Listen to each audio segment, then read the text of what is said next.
Chapter 7. Aunt Lenora.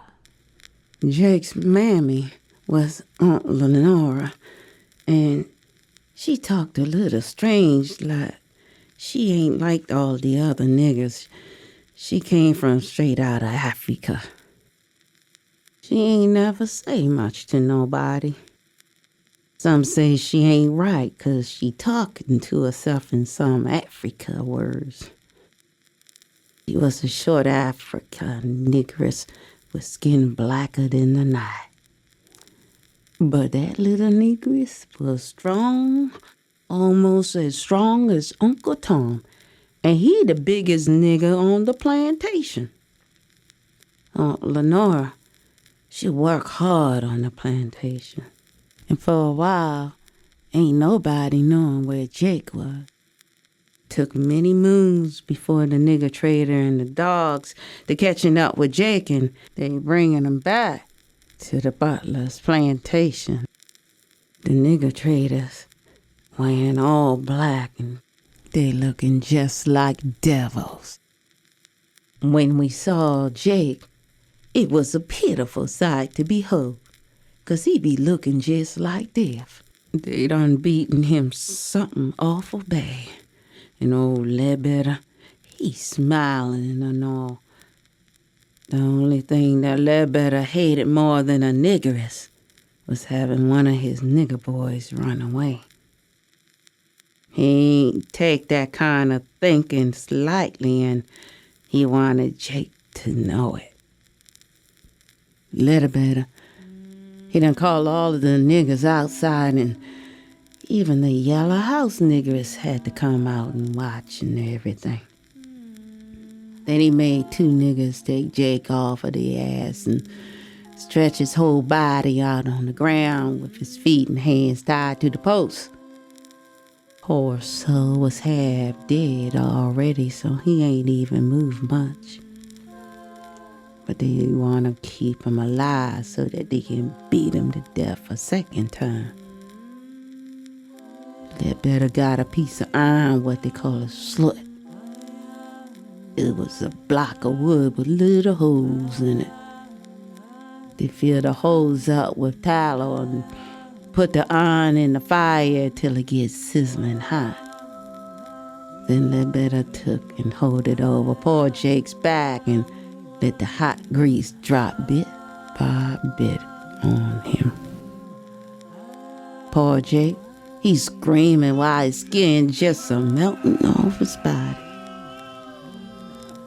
Jake's mammy, Lenora, she's out there looking too, but like the rest of us niggas, ain't nothing she could do. Then they better take the bullwhip and whip Jake and up and down his back. And Jake was her only child on the plantation. And water poured down from her eyes while she yelled at Ledbetter to have mercy. Aunt Lenora, she fall into her knees and crying and said, Massa, oh Massa Jimmy, oh Massa, please have mercy, have the mercy. No, Nora, she starts talking in the African words out loud. Ain't nobody know what she's saying to Ledbetter, and he just shouted at her, shut up, or you be next. Ledbetter, he ain't having no mercy for nobody. And after it was all over, they took off the rope and put Jake in the storehouse and chained him up for days with nothing to eat. We just known that that'd be the death of Jake. Lord, it was heartbreaking. We working in the fields, and Aunt Lenora, she just sometimes stop and look up from the fields at that storehouse. Her heart suffering something bad for Jake, and my heart hurting for her. I wants to do something, make her feel better, but truth is, ain't nothing much nobody can do. Jake was locked away for days, and the rains come pouring so hard that Grandma said even God was weeping for us niggas. That ain't matter though, 'cause we still had to work. We were slaves, and we belonged to people just like the cows, hogs, and dogs. And most days they treat the dogs better than they treating us. From that day on, Jake had to wear a bell. Ledbetter fixed the bell on the big frame and put above Jake's head so that he couldn't reach up and stop the ringing noise.